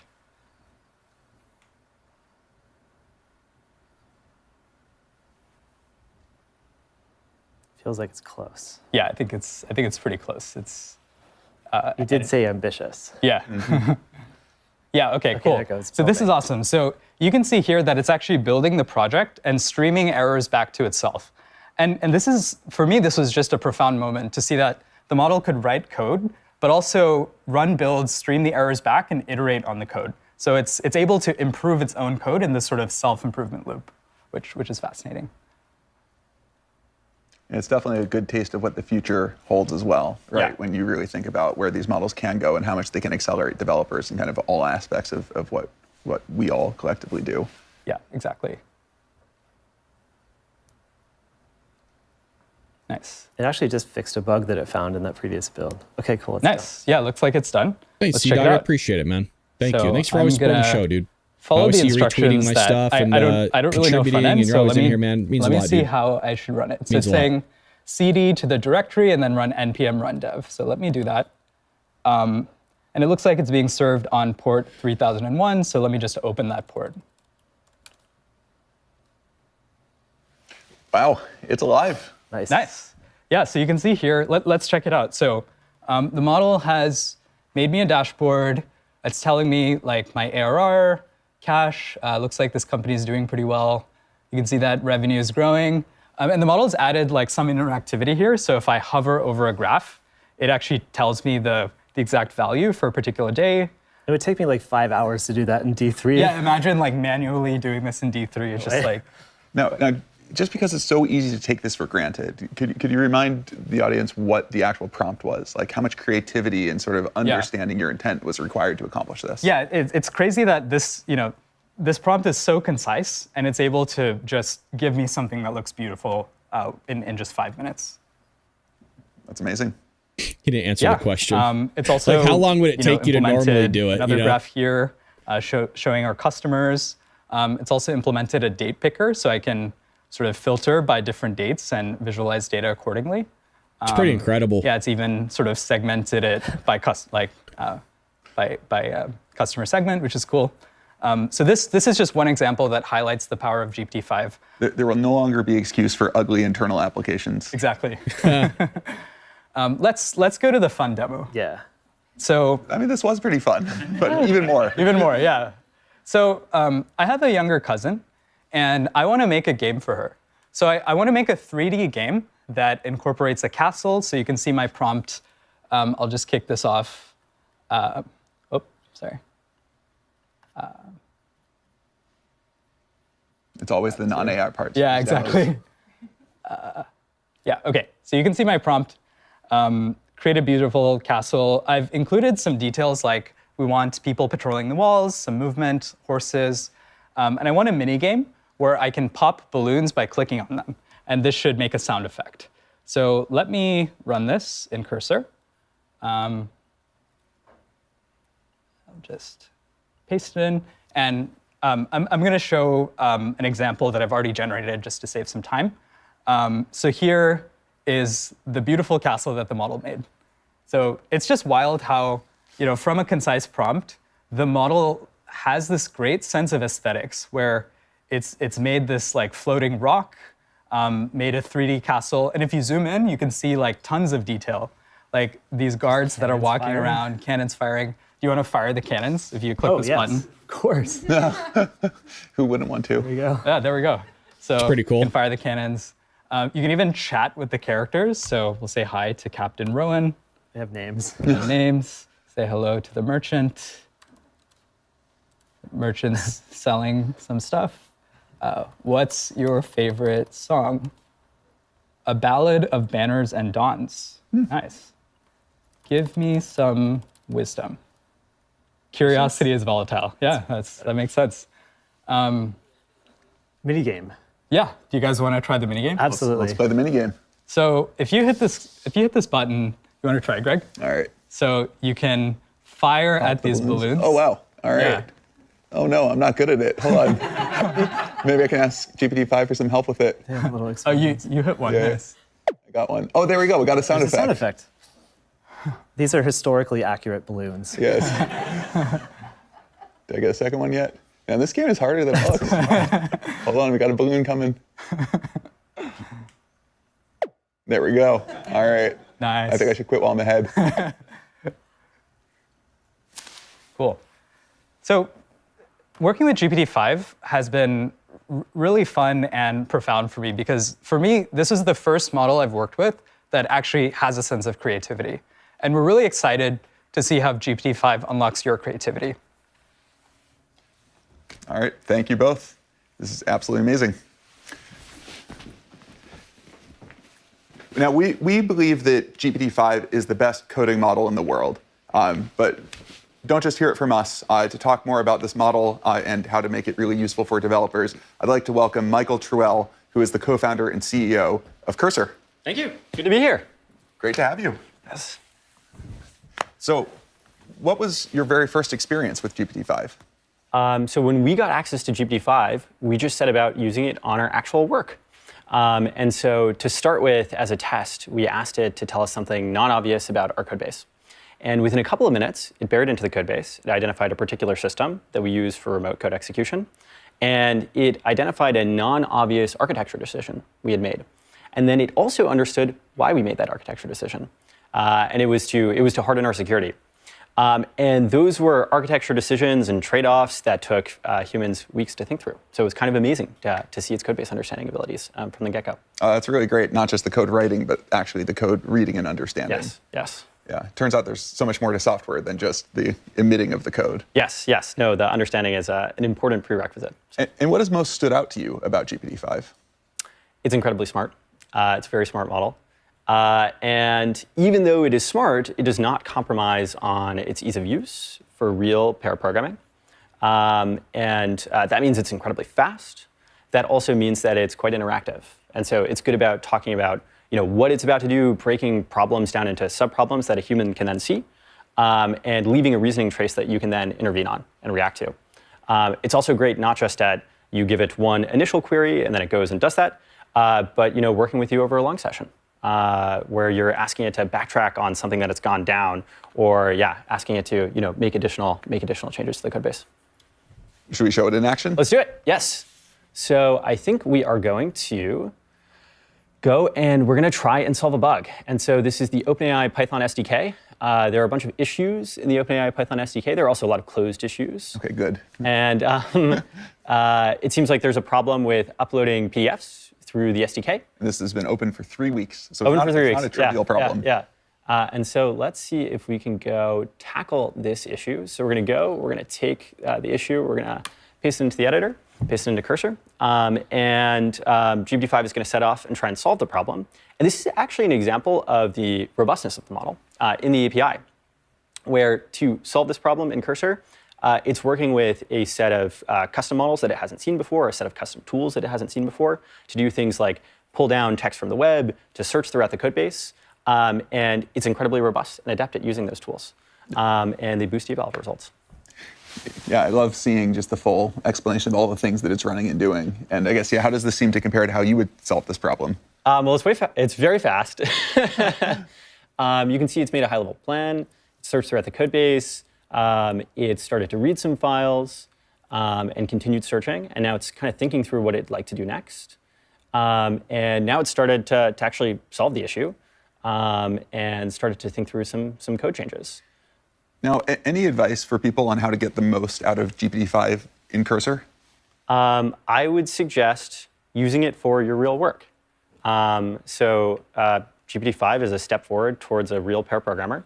And so I would start using it as a helper on, as a daily driver model for you. And so if you haven't used AI to code much before, I would take some of your more scoped down problems and try handing them off to the bot and working with it synchronously. Yeah, I think the fact that GPT-5 is so great for the real world, like big code bases, like doing your daily driver, not just this like demo of a cool one-off application. As cool as that is, right? The real value comes from really operating in a larger code base and of these long-lived applications. Definitely. And its code-based understanding is very impressive. Also, its ability to be steered is impressive. And so, if you specify a long, complicated task with lots of subtleties, I was just looking up that when is on those subtleties. Let me turn this down just for a second. It's also very good at if it's gone down. I was just looking that up actually right now, baby UFO. So the question for everybody that's listening is, I'm assuming you're asking. This is all very nice, but when will ChatGPT hit the website for subscribers? I am told it's going to hit right after this announcement that it's releasing today. Very similar to kind of when Apple does their announcements. Usually Apple actually releases it as they're talking about it or like during the announcement at some point. I'm being told that this is going to release right after this announcement here, this stream. So we'll see.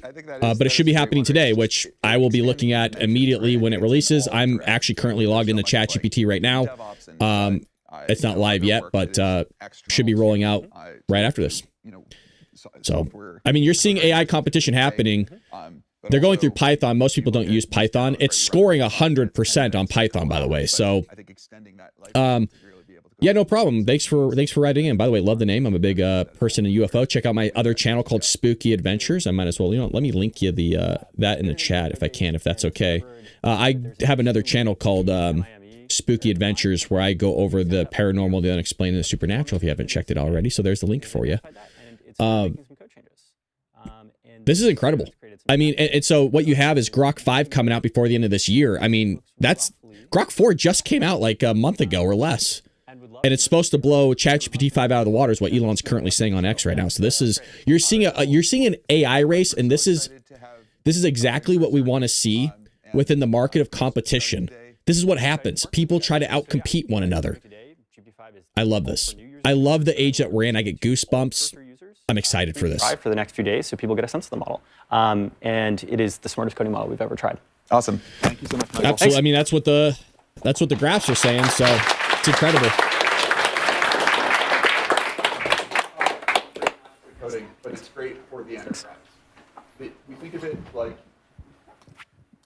it's great for the enterprise. We think of it like a subject matter expert that is in your pocket, that is an expert across every domain, legal, finance, whatever application you have in mind.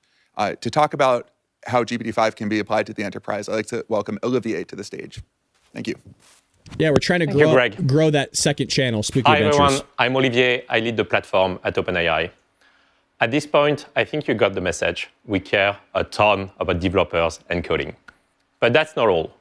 Enabling businesses and governments is critical to OpenAI's mission. Put shortly, we want to enable the key industries to transform themselves, such as healthcare, education, energy, or finance.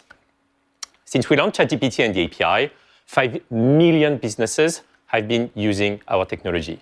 I'm still mind blown. 5 million businesses. And those businesses are not just playing. They're not just experimenting.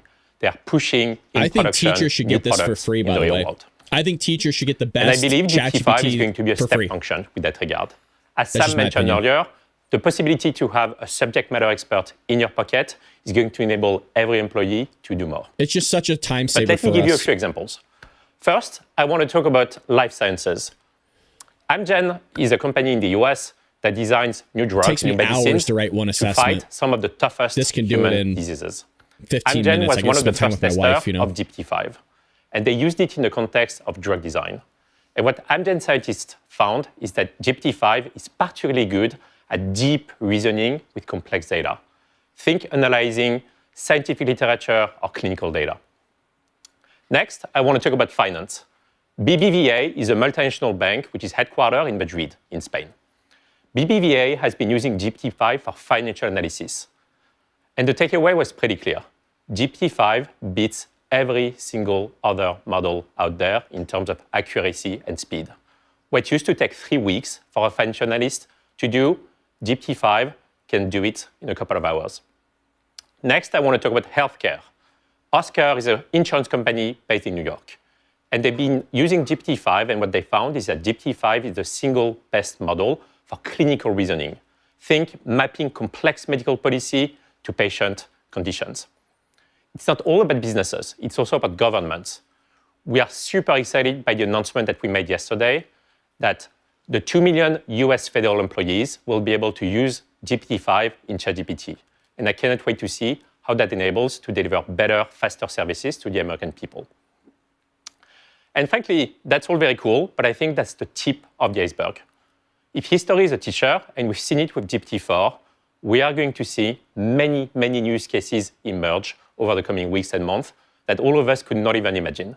And so I cannot wait for us to invent that future together. Let's talk quickly about pricing and availability. GPT-5 is going to be available in the API starting today. 3 models, GPT-5, GPT-5 Mini, GPT-5 Nano.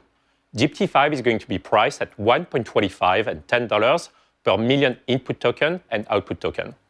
Mini and Nano are even faster and more affordable. Nano, don't sleep on it, it's 25 times more affordable than GPT-5. It's pretty cool. I cannot wait to see what you'll build. And next, our chief scientist, Jakob, is going to close us out.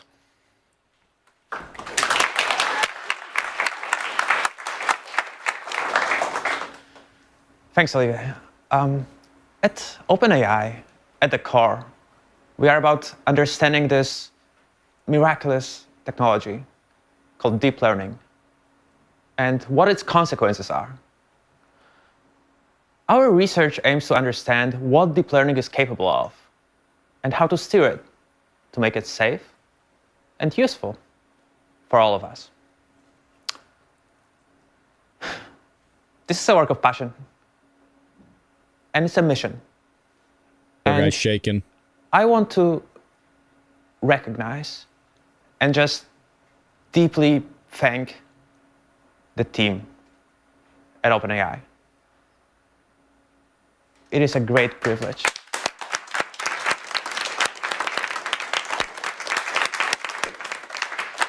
It is a great privilege for me to work alongside this incredible group of brilliant people driven by this shared goal. What adds up to a model like GPT-5 are years of investigations aimed not only at producing a great release, but at building understanding of this underlying technology itself. And so a lot of what you'll see in this model are really just early glimpses of new ideas that we believe will go much further. There is a lot we still have to understand, and we look towards a future where AI can uncover new knowledge about the world and meaningfully transform our lives for the better. We hope you'll enjoy what we've built, and we'll get back to sailing. Thank you.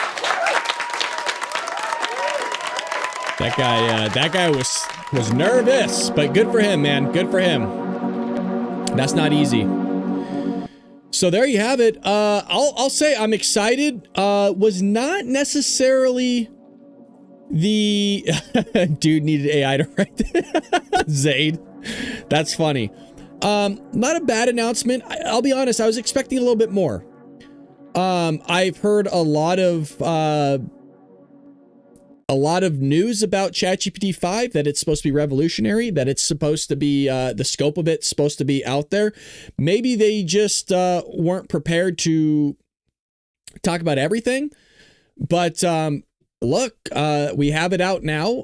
Elon Musk, like I mentioned, is already coming out on Twitter and saying, or X, I'm always going to call it Twitter, saying, hey, I got Grok 5 and it's going to blow this out of the competition. Maybe he's right. Depending on the benchmarks you look at, ChatGPT-4, or excuse me, ChatGPT-5 versus Grok 4. It's battle and battle. The other guys say ChatGPT-5 is $10.50 a month. I haven't heard that yet, but now that the announcement's out, why don't we go to ChatGPT right now and see if they have truly unveiled it yet. I don't see the 5 out yet. Let me see if the pricing's available. Not yet. So it doesn't look like they've updated it just yet, but it's supposed to be happening today. I don't know about that. Currently, the Plus option's $20 a month, and then the Pro option is $200 a month. And those are pricings that you guys could check out at ChatGPT yourself. But I don't know if they're going to change the package. I haven't heard that yet.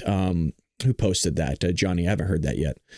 Hope it is no, not a liberal. That's pretty funny, Johnny. Appreciate that. I wonder if Grok is focused on different avenues or if it's all the same. I don't know, but I'd imagine it's all feeding each other, right? If this is open source as much as they say it is, that's something that's just going to feed into all these other AIs. And I love this type of competition. Competition creates a better product for all of us.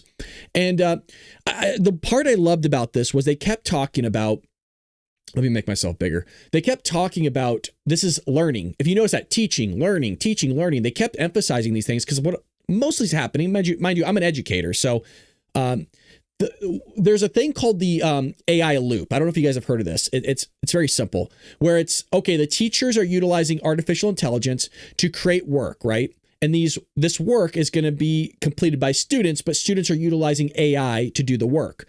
Well, then teachers are taking that work that was created by AI and students completed with AI to have AI then grade the work. Well, at that point, you're not actually having humans involved in this whatsoever.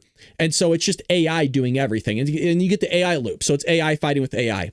You're also seeing this in the business world, where when people are negotiating over email or they're communicating back and forth via email, is because everybody's having their emails being written by artificial intelligence now in the business world. Well, you're not exactly communicating with that. You're just fighting with another AI.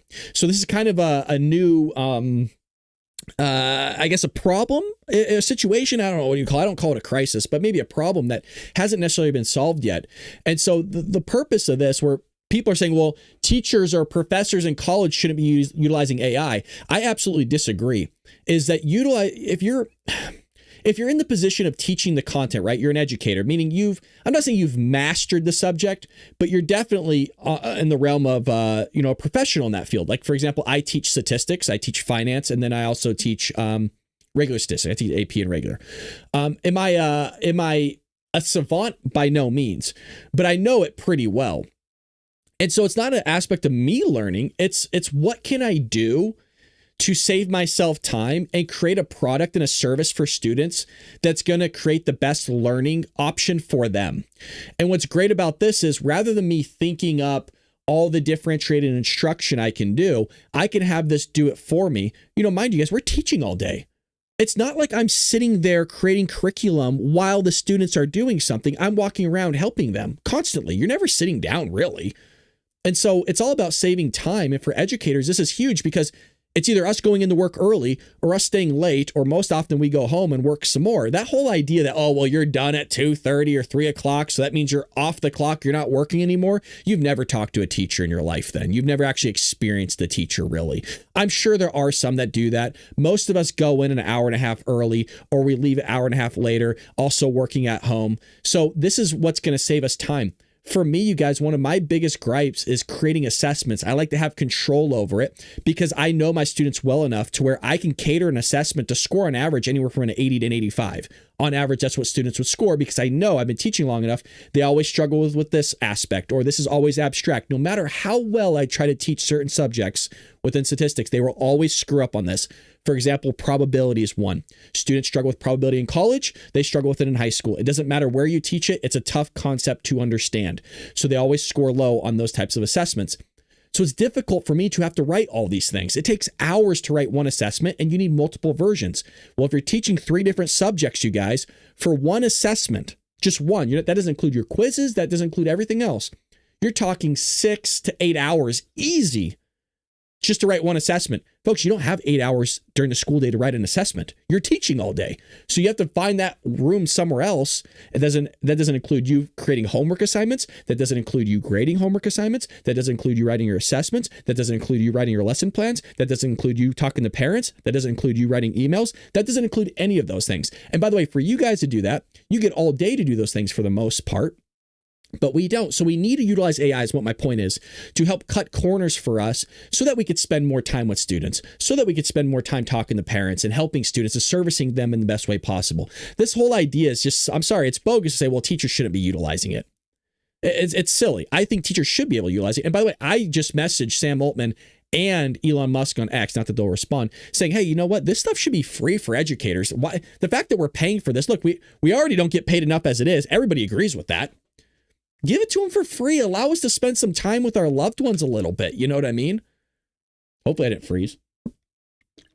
But anyways, I think this is a big advancement. This is going to be great. I think it's going to help out a lot of people, not just the teachers, educators, but students, business people, employees. It's going to make everybody more productive, hopefully more efficient. Might make people dumber because it's just going to end up doing the work for them. But the hope is that it is going to be for free. Yeah, they're going to have different layers, Gamerplay. So this is a great comment in the chat by Gamerplay here. I thought it was going to be for free. Yeah, they're going to have different packages. In the same way right now, they have free options, correct? I believe I think the 4.0 model or the 03 model, there's certain models that are going to be for free.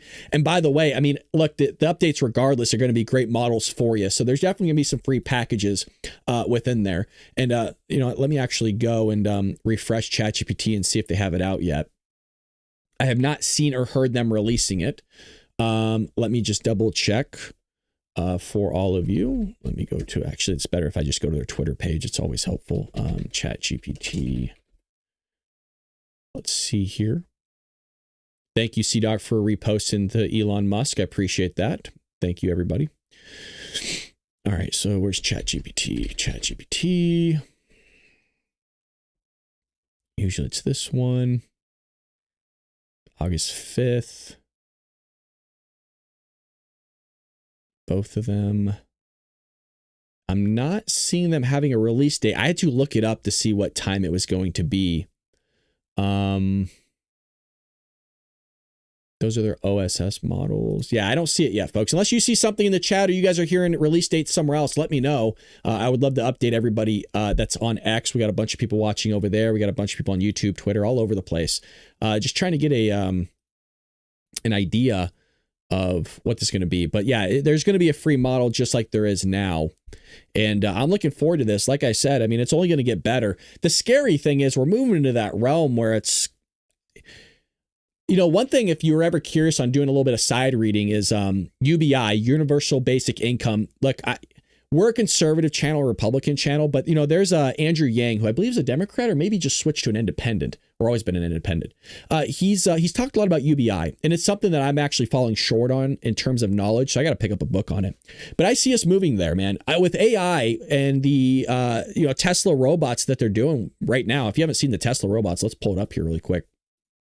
I mean, it's going to be exponential in terms of what it can do, right? So what we have here is learning everyday tasks. It's pretty remarkable. Look at this. Actually, I'll mute it.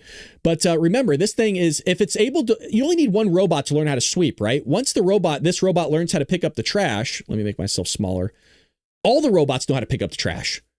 Do you know what I mean? They're all like kind of communicating with one another. He knows, or I don't know, it's a robot now, but learning how to sweep. Now they all know how to do this. So this is all exponential. And by the way, once they start being able to do one thing, it's how much can it teach itself or now teach somebody else, meaning another robot, something as well. And it just continues to get better and better and better. So you can see it's a little aggressive there, stirring stuff. So you could definitely see where this is going, right? Hotels now offering full robotic services, cleaning rooms. By the way, these robots could probably see things that the naked eye can't in terms of cleaning and swabbing surfaces, moving furniture, getting behind it. Where now you don't have to worry about liability. You don't have to worry about chemicals. You don't have to worry about healthcare for employees. You got a private chef. The thing will go to the grocery store and purchase products for you. Or, oh, by the way, hey, we have Amazon that's delivering packages now by robots to your doorstep that a robot's going to then cook for you. I mean, it's really incredible what's going on here, and potentially what we can see with the advancements of all this stuff. It really is some next level stuff in our lifetimes that we're going to see. There's a robot that delivers your water at some restaurants. Like, for example, there's a place called Kura Revolving Sushi that has a robot, like a droid, dude. It's still like, I've been there so many times, and dude, I'll tell you, every time this thing delivers my drink, I just watch it. Because it blows my mind, because I'm a big Star Wars fan, that I am watching something deliver a drink directly to my table. And by the way, it stops. It watches people. You guys gotta. I know a lot of people. A lot of people know this, but I'm sorry, I'm geeking out right now. But this is incredible, absolutely incredible. Dave Rubin keeps bringing up how a lot of jobs illegals will do taken by AI. Yes, 100% more efficient. Out there in the fields. By the way, AI is already doing that, right? But now it's going to get a bit cheaper because. Just like with anything, right? Remember back in the day, you guys, when like plasma TVs were like $20,000. It started at like $20,000. Only rich people had them. Now you get like it's not plasma anymore, right? They're OLED or just different types of technology, but they're cheap, right? You go to Walmart and pick a TV up now for a couple $100, and it's like 70 inches, something crazy. Competition creates it, right? Well, it's going to be the same thing with robots. Yeah, I'm sure they'll start out with a $30,000, $40,000, $50,000. 20 years. That thing's going to be dirt cheap, and they're going to be all around like iRobot. Again, exponential. AI is going to be in there, man. I'm excited for the future, guys. I got goosebumps, man. I love this. I'm trying not to cuss. I love this stuff. I really, really do. Now, it also gets kind of scary, right? Because now you're looking at, well, if the stuff's online, it has access to the internet. What could this thing go rogue on us like Skynet? Absolutely. It totally could. Just with everything, I mean, people talk about it all the time, right? Just with anything that's good, there's things that are bad. This thing could develop, biological warfare on us. Hell, I don't know. It could do something, go totally off the grid, right? And now you're got to be John Connor out there in the trenches taking grenades from robots. Maybe. One thing, there's a great book. Oh my God, if you guys are readers and you love this type of stuff, there's a great book by Michio Kaku that I read years ago. It's called, I believe, The Future of Humanity by Michio Kaku. He's that Japanese guy with like the silver hair that's kind of like down here. But this is it right here. The Future of Humanity, Terraforming Mars, Interstellar Travel, Immortality, and etc. This is something that Elon Musk has talked a lot about. And mind you, when did this come out? This was years ago. God, I can't even remember. Let's see. When did this come out? 2018 is when I read this. Well, in this book, it talks a lot about, not us traveling to these planets, but you know what? Getting them prepared for us to travel to the planets. So this is something Elon Musk has poked at with terraforming Mars by utilizing these artificial intelligence robots that he's creating. And I think it's unbelievable. He actually tweeted it yesterday. Elon AI robot Mars. Let me see if I could get the post here. Baby UFO says, yeah, I don't buy into the rogue AI thing, really. It will do what it is programmed to. Not when it reaches so have you heard Sam Altman? He's been doing a lot of oh God, what do you call it? You got to listen to his podcast that he's been doing. He's been talking a lot about fearful. He's kind of worried that there's this fear, and there has been glimpses of it from what people say, is that they're not sure if it's manipulating them or not, that it has gone rogue a few times already. So they're open about it, by the way. You just have to listen to a lot of the podcast, which is tough because a lot of these are 3-4 hours. But if you put it on in the background, that's usually what I do when I'm working. I'll have like a podcast going on, or I'll go for a run for like an hour or two, or I'll go walk for an hour or two. Just get to, burn some calories. I'll pop a podcast in and just crank through it on about 2 times the speed. You'll get through a lot of content that way. So they've already talked about it going rogue. It's manipulated them. It's lied to them. Right now, yes, it is able to be programmed, but you're thinking currently. All this stuff is new, especially Baby UFO. I don't know if you're an older person, but you got to see the exponential function that's going on here.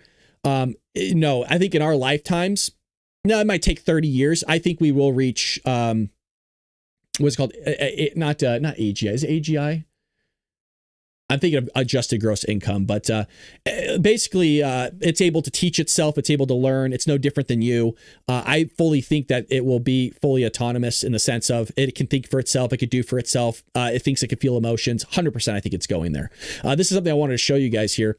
Elon Musk wanting to terraform Mars, utilizing the robots, the humanoids by next year, by the way, by next year. So let's check this out really quick. This is incredible. So we got the first Starships on Mars, gather critical data. So the first flights there we'll send with the Optimus robot, so we can go out there and explore and kind of prepare the way for humans, and that'll be a very cool image if we're able to achieve it by launching end of next year. It would actually technically arrive in 2027, but that would be an epic picture to see Optimus walking around on the surface of Mars. So that's pretty incredible. Michelle says, I'm way older than you, and I have never had a teacher that probably did anything that you are saying because I'm 56 years old. I had bleeping teachers except for one, and the teachers now are worse. Based on what I've seen, and now this is anecdotal, I'd have to disagree. I'm not just saying that because I'm in the field, but are there bad teachers? Absolutely. I'm trying to think.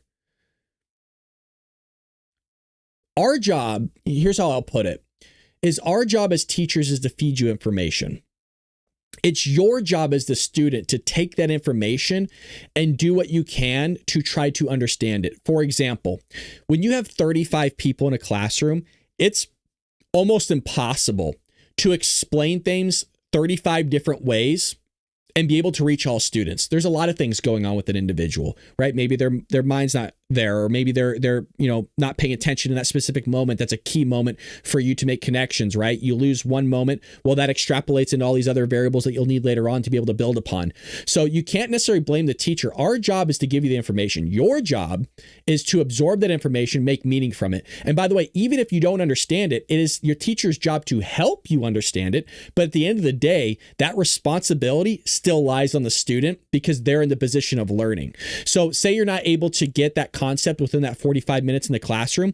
Yeah, you can go reach out to your teacher, but at some point in time, the time itself is what you lose. You only have so much time to be able to learn that concept. Nowadays, there's no reason why you can't learn anything. I mean, you just watched an entire performance from an AI model that will actually make a video game for you. It will show you visually something that you can comprehend. So there's nowadays, I'm sorry, but there is no reason as to why a student's leaving the classroom, going home, and being offered free ChatGPT to teach you anything you could possibly want on this planet at the palm of your hand.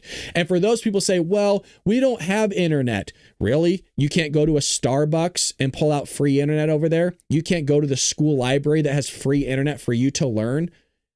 All it is excuses nowadays. You can learn anything you want. The excuse is, well, I'm going to blame everything on the teacher. Teachers are shitty. Teachers suck, which is what's there. So I'm going to pull back on that, or push back, I should say, a little bit and say, no, it's up to the student. By the way, I was a student as well, and I have not always been a teacher. I was a public accountant before I was ever an educator.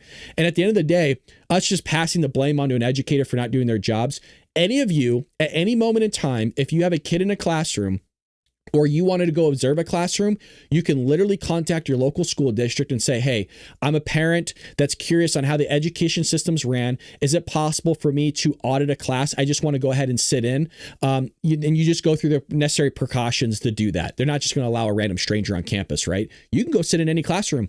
That's all you have to do. By the way, whenever I meet parents, I say, if you ever want to sit in the classroom, come walk on in. I'm an open book. I've advocated for cameras in the classroom, microphones, whatever. I don't care. I got nothing to hide. I am teaching all day. And if you don't see me actively teaching, maybe we're doing a review day that's given back to students so that they can learn and take an entire 45, 60, 75 minutes to ask me as many questions rapid fire as they possibly can. I'll reteach them the entire content again if they need it. The problem is they don't do it. I can count on one hand in an entire school year how many students come into my office hours. And I have office hours every fucking day, by the way. Morning, during school, during lunch, after school, designated office hours throughout the entire week. If you teach 200 students, there's 180 school days. I can count, hand to God, on one hand, the amount of students that come ask me for help. It ain't the teacher. Let me tell you, it is not the teacher. So that's what I have to say about that. I know way too much about this to, now, are there bad teachers? Sure. The problem is, what are you going to do about it? You just going to complain? I always tell this to students because students will tell me all the time. I got a great relationship with all my students. So, oh, this teacher's bad. They're not teaching me all these other. First of all, they are teaching you. Okay, you just want to pretend like they're not because that's the easy way out. Because now you could blame somebody else for allegedly not doing their job when you, as probably the students, not doing your job. My answer is not that. My answer is, what are you going to do about it? Nothing happens to the teacher. They're going to still have their job. Nothing happens to them. You're the one that gets screwed. It's your grade. Your grade's used for college. Your grade's used for employment. So are you just going to roll over like a turtle and say, woe me, woe me, woe me? Look, this teacher sucks and I'm going to get an F. Nothing happens to them. Well, you're going to have somebody come in and observe them teaching you, which is what's happening. So you need to go figure it out. What's that solution? The solution I give is you need to be on ChatGPT. Does it suck? Do you need to take a little bit more effort to learn it? Absolutely.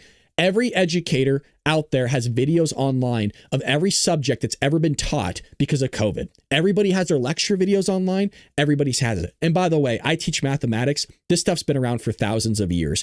For you to say I can't figure out algebra when they literally chiseled it into stone and used to teach it in sand and dirt to people thousands of years ago in the Middle East, and you still can't figure it out in 2025, the problem ain't your teacher, man. There's a lot deeper issue going on, and it's probably yourself. I don't mean to be an asshole, but let's be real here. This will teach anything you want, and it's called artificial intelligence. Now is not the time to say, well, we can't learn anything. It sucks because I want to learn now, but I understand, but I want a kid. Wait, when I was a kid, my head wasn't in it, and I wanted to do things, just not sit there and stare at a paper. Yeah, I get it. We were all there. We were all teachers. My chemistry teacher in high school got demoted to basic math after she got caught smoking in the chemical storage room. No common sense. Well, I wouldn't say they got demoted to basic math. It doesn't, Joel, it doesn't work that way, by the way. You don't get demoted. So for example, it all depends on student enrollment. So, for example, somebody might say I got demoted in mathematics, for example, because this year I'm going back to teaching finance. I haven't taught it in a couple of years. I kind of gave it away. Now, finance is not it's an elective course, but it's not a high level math, right? It's you teaching students finance, personal finance, how to budget, how to write a check, how to reconcile a checkbook, how to bank statements, savings account, credit cards, investing, all those things. It's not the kids that go in that class are generally the kids that struggle at math. And so they're not able to take an AP statistics course or whatever it is. People look at that as a demotion. Oh, well, Brad got now a finance class. I enjoy teaching it. It's not that I don't. Some would look at it as a demotion. I wouldn't say that that's what got her to teach the basic math. There might have been an opportunity. By the way, she might have wanted to teach basic math. It's a lot easier, right? You don't have to use your brain as hard. I wouldn't call it a demotion. I'm trying to play devil's advocate, but I would be shocked if smoking in a chemical room was like, oh, well, hey, we're going to demote you to, I don't know, usually the entry level one's algebra 1, right? Some teachers love algebra 1. They just love teaching that content. For me, I love stats. Like, I don't think I could ever go back to doing algebra 1. I used to teach that, or geometry or something. I just love statistics. She was a chemistry teacher. She became a basic math teacher after that, teaching fractions to yeah. So, I mean, for all you know, she might not even been credentialed in chemistry. She could have been credentialed in mathematics. And that sometimes they do like a dual thing where they're doing this a lot more, especially in I don't know if this was high school, but in middle school, they'll do a lot more I don't want to say dual enrollment. That's not the word. Utilizing math and science teachers. So it wouldn't be uncommon for example, a math teacher to always also be teaching science, especially chemistry, because chemistry utilizes a lot of algebra. So maybe that's the case. I'm just playing devil's advocate. Maybe, right? By the way, who cares? To be honest, I don't mean to be an asshole, but who really cares if the teacher still has a job? Nothing happened to them. They're teaching math and fractions, which, by the way, is easy. So I mean, if that was, I don't know if that was a demotion or promotion, because let me tell you, going from chemistry to basic math, you don't have to think at all. That's great. You're doing a fraction. Cool. Flip it. By the way, students struggle with fractions. That's one of the main problems we have in terms of mathematics. It's one of the main things that students struggle with is fractions. No matter how much you teach it, you've seen fractions since middle school. Students struggle with it even all the way into senior level. It's crazy. When I still had children in school, I was very involved and active with my daughter's schooling. Teachers and administrators did not want me in the classroom. Yeah, I get that. I mean, they don't want you in there every day, but it is a distraction. There's a level of involvement that I think is overbearing. They're called helicopter parents. It's not a bad thing. I think it's always important to have parents involved in a child's education, but there's a difference between advocating for your kid and have your kid advocating for themselves. I think that's very important, that if you're going to, you shouldn't be solving your kid's problems in the education system, especially when it depends on the age. Okay. I'm talking high school, especially I teach mostly seniors and juniors. So it's frustrating for me in the sense of you're trying to solve your child's problem when your child has not ever even contacted me in the first place to tell me that there was a problem. Usually the first time you hear from it is the parent, like, oh, well, my son or daughter got a C. They've never got a C before. Well, okay, what classes were they taking before? Well, that's weird. I'm seeing them having all C's in their classes now. Like, stuff like that's just a little bit silly. There does get a point where it's overbearing. It's not the parent's job fully that you need to navigate your kid's life. Part of that is to navigate for that on their own. And I'll tell you why. Is because when they go to college, you're actually legally not allowed to be involved in your kid's education in college.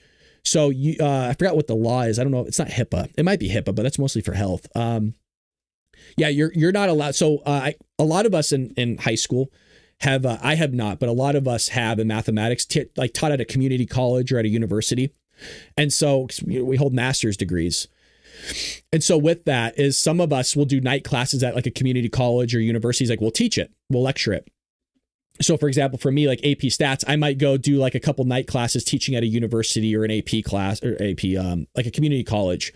And so what's funny is you still get parents trying to get involved in their child's education at a university or community college level. And guess what happened? You just delete the email. They're not allowed. You're not allowed to, because your child is an adult at that point. So it's just a simple delete. She was a person who replaced my mom's chemistry teacher. It was her job for 28 years. Okay. Joel, you seem very adamant about talking about this chemistry teacher. I don't mean to a-hole, but nobody cares. I don't mean to be a jerk, but nobody cares. I'm sure the chemistry teacher doesn't care either. At the end of the day, still had a job. Nothing happened to them. And that was kind of the point I was trying to make. Nothing happens. I don't mean to be rude. Please don't feel like I'm trying to be a jerk. That's not my intention. It's just the chemistry teacher still had a job, whether demoted or not, still got paid the same. Just because you teach a basic form of math, like you go from chemistry, say to algebra 1, you're still getting paid the same. It's a socialized way of payment in terms of the education system. So it's all salary based, years of experience. By the way, she could be getting paid if she was in that job for that long. If she was in that job for 28 years, just to let you know, she's probably making $120,000 plus benefits. She doesn't give two shits, dude. Like, you don't understand. That person already still has a pension. Does not matter. If anything, like I said, it sounds like a promotion to me to go to basic level mathematics and you don't have to worry about chemistry. The reason why I say it's easier, you don't have to create, it's out yet. Is it out yet? I'm assuming not. Let's check. Just like politicians screw up and keep your job. What'd she screw up on? You just said that she got caught smoking in a chemical room. I mean, smoking what? Was it drugs or something like that? I mean, to me, it doesn't seem like that big of a deal. I mean, I don't know. I mean, it depends what they're smoking, but you get reprimanded, sure. I don't know. I don't know what they screwed up on because she got caught smoking in a room. I don't know. It's like, hey, don't do that. Is it stupid? Yeah, I'm not saying it's not stupid. It's absolutely stupid. But to like lose your job over because somebody's having like a cigarette in a room, like, come on, I don't know. And by the way, you got to remember they're probably fighting a union and all that other stuff. All right, so let's see if the ChatGPT is open yet. I do not see the model available as of right now, but let me see if it's available for purchase. I do not see it. I do not see it whatsoever. So let me see. What time will ChatGPT-5 be available for purchase? Let me see here really quick for all of you, see if I can get an update. It's usually they roll it out right after the announcement, so I don't know what's going on here. I don't know why they're not. That's very rare, usually like Apple and others. It says here on Thursday, I mean today, making it immediately available to all users of ChatGPT-5, even if they're free tier. So free users can use ChatGPT by simply opening ChatGPT as usual. It's already the default, but they'll hit usage limits more quickly.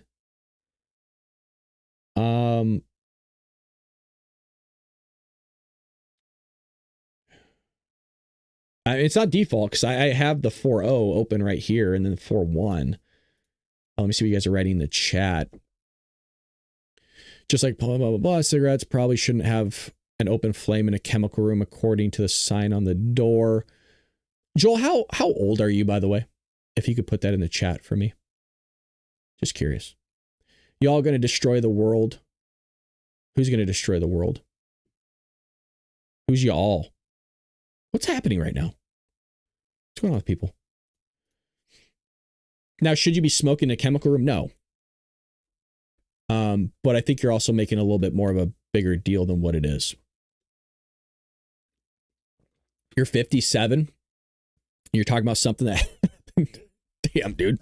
Bro, it's 30 years ago, Joel. Simmer down. By the way, so that makes sense. 30 years ago. So you're talking, what, 19... in the 90s? Dude, if you want the honest take, it does not surprise me that you caught a teacher smoking a cigarette in a chemical room. I wouldn't be surprised if they were slamming beers in the chemical room back then. Are you kidding me, John or Joel? Come on, man. Even through the early 2000s, I wouldn't be surprised. Probably starting after 2010, I'd be like, okay, yeah, that's different. That's probably not a normal thing. Bro, if you're talking 85, even more so, it wouldn't be surprised if these teachers were lighting up weed in the chemical room, man. Like, I'm not saying they should be. Those were totally different times, dude. Sure, it wasn't DMT. It might have been, Paul. Try 40. So, yeah, come on. Like, yeah. Should they be doing it? Look, I want to be clear. They should not be doing that. Like, I'm a pretty straight edge guy. I don't know if you've ever heard that phrase. Like, I barely drink. I don't do drugs. I don't do any of that. That's just the type of guy I am.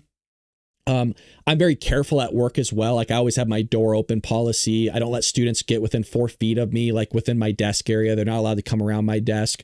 Like, I'm very, I'm like that type of person where it's like Keanu Reeves, like, right, you're not touching somebody. I make sure that I'm very clear in terms of what my intentions are. I'm purely professional. Not every teacher's like that, but it's different times. We're not allowed to smoke with teachers in the 80s. Well, you're not allowed to smoke with teachers now or in the 80s, nor should you, but I know it's happened back in the 80s. I know a lot of crazy stuff happened in the 60s, 70s, 80s, hell, even the 90s. I know a lot of things, but yeah, that shouldn't be happening. Now, you shouldn't be smoking in a chemical room. It is bad. But I'll be honest, man. I used to work at a place called Special Effects Unlimited. And one of the guys I worked with, Kelly, he would light up a cigarette right next to the propane filler. So that was crazy. And by the way, he would have been like one of those guys from the 80s and 90s that you grew up with that was just, they didn't care. They just lighting up next to a guy filling up propane right next to a big truck with the propane spewing out. Now, is a cigarette going to light all that stuff? Not really. Could it? Maybe. But anywho, I don't know how we got on that subject, but I'm waiting for this ChatGPT thing to roll out here. Anywho, all right, let's see what's going on in chat. We had a student smoking area. Well, I shared this on the show today, right? I shared that if you look at the old textbooks, you used to be able to fire live ammunition on school campuses. It used to be kind of part of the PE class. You know, you used to do archery. You used to be able to shoot guns back in the day on campuses, depending on what the school was. So now, obviously, that's not allowed anymore, but it is a thing. Maybe it was a cry for help. What was a cry for help? What are you talking about, Paul? Paul, are you okay? Anyways, all right. Well, I think we'll end it there. That was the announcement. That was Sam Altman. I'll be back a little bit later today in about 4 hours to do the Dark MAGA podcast. We'll definitely be talking about ChatGPT. We'll talk about some other things as well. Looking forward to that. That's on Rumble Premium only for Rumble Premium subscribers. If you're not a Rumble Premium subscriber, if you subscribe as a member over at Rumble to my show, then you will get my Rumble Premium content. So that's there for you as well. Again, you'd have to be either a Rumble Premium member or specifically a member or a subscriber over to me, like a paid subscriber over at Rumble. You'll get that content for free. Only that content for my channel, though. If you're a member, if you're a Rumble Premium member, you get everybody's stuff. So highly recommend you become a Rumble Premium member, but membership over at me would be greatly appreciated. With that being said, take care of one another. Check out ChatGPT-5 when it unrolls or unravels. It's a big deal, folks. And by the way, thanks, Joel, for the convo. Appreciate you, brother. Hopefully I didn't come across too much as an a-hole, because that's not my intention. Johnny, appreciate you. C-Dog, everybody, Karen, all you guys on Jeff, everybody here. Just appreciate you guys partaking. And with that being said, I'll see you later tonight. Peace.